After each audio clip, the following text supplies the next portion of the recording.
I'm now going to flip the pictures around and show you what he looked like right after the transplant. Profile of the temple recessions, and if you scroll down, you can see the crown as well was done. So both temples and crown. This is a Norwood 4. You can see that when we did the transplant, we blended it all in. But the interesting point of note is that where we filled in the recessions and we also tightened up that forelock a little bit, despite the fact that there's a density discrepancy, we'll get our patient to turn a little bit to his right like this, you can see how well the transplant blends in. Just combing through.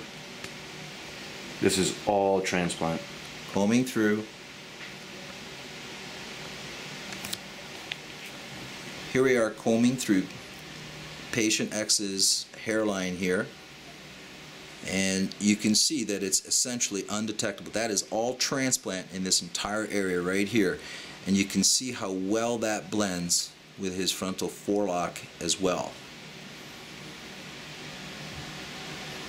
That is 100% transplant. Right, this is 100 right now, 100%. And I'm going to comb through.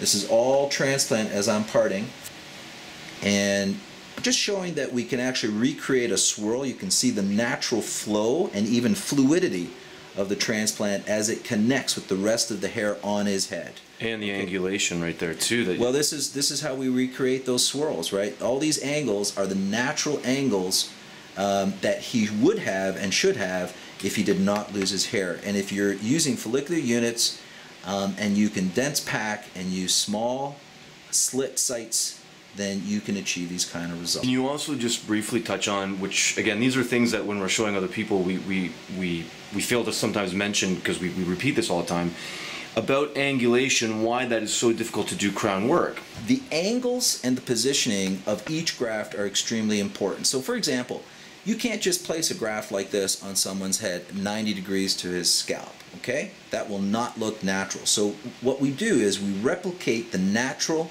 angles that nature would have. Some of it's 15 degrees, some of it's 30 degrees, some of it's 45 degrees, one by one.